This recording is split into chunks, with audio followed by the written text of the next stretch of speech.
Ngàyនេះគឺខ្ញុំនឹងមកច្នៃមាន់ស្ងោរម្ដុំឲ្យទៅជាមាន់មើលទៅមានតម្លៃហើយរសជាតិឆ្ងាញ់និងទំនងជាងមុន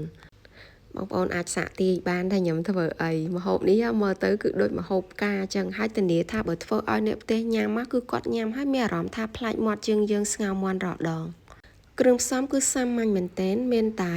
មាន់មួយភ្លៅអញ្ចឹងយើងអាចប្រើមាន់ប៉ុណ្ណាក៏បានដែរអាស្រ័យទៅតាមបរិមាណយើងចង់ធ្វើហើយមានជាលឹកខ្ទឹមកូនលឹកគ្រៃលឹកក្រូចសើចអណ្ដែងបន្តិចមកដំបូងគឺដាក់ដាំទឹកមួយកូនផ្តាល់ទុកវាឲ្យបានពុះរួចចាក់កូនលឹកគ្រៃរំដេងហើយនឹងលឹកក្រូចសើចចូលបន្តិចដើម្បីយើងដាក់ស្ងោរមាន់នៅក្នុងហ្នឹងយើងអាចដាក់ស្ងោរដើម្បីមាន់យើងគឺបានរាងឆ្អិនល្អអញ្ចឹងនៅពេលដែលវាឆ្អិនប៉ុណ្ណឹងហើយគឺយើងអាចដួសមាន់របស់យើងយកទៅដាក់ចូលក្នុងទឹកកកការដាក់មាន់ត្រាំនៅក្នុងទឹកកកបែបនេះដើម្បីឲ្យសាច់មាន់របស់យើងគឺវាមានរសជាតិឆ្ងាញ់ហើយរាងស្វិតមើលទៅគឺដូចមាន់ខ្មែរអញ្ចឹង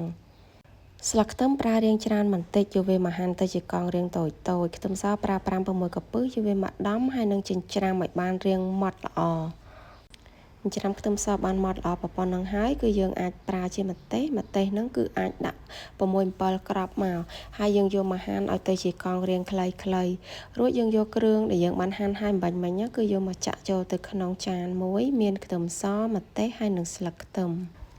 នៅពេលដែលដាក់គឺកុំដាក់ទាំងអស់យើងអាចទុកបន្តិចដើម្បីទុករយនៅពេលដែលមាន់របស់យើងរួចរាល់បន្ទាប់មកគឺដាក់គ្រឿងផ្សំចូលដែលមិនដូចជាទឹកស៊ីអ៊ីវហ្នឹង1ស្លាបព្រាបាយកន្លះទឹកប្រេងខ្យងហ្នឹង2ស្លាបព្រាបាយស្ករស2ស្លាបព្រាកាហ្វេម្សៅស៊ុបហើយនិងប៊ីចេងបន្តិចរួចបើសិនបើមានជាប្រេងម្ទេសគឺអាចបន្ថែម1ស្លាបព្រាបាយចូលដើម្បីបង្កើនពណ៌មាន់របស់យើងឲ្យកាន់តែស្អាតតែបើអត់មានមិនចាំបាច់ដាក់ក៏បានដែររួចយើងកូរច្របល់គ្រឿងផ្សំរបស់យើងនឹងឲ្យវាចូលបានសព្វគ្នាងាកទៅមើលមាន់វិញឥឡូវគឺឃើញថាបានរាងត្រជាក់ហើយសាច់គូថាឡើងស្វិតល្អមែនទែនយកមាន់ហ្នឹងគឺយកមកបេះទៅជាដុំរាងតូច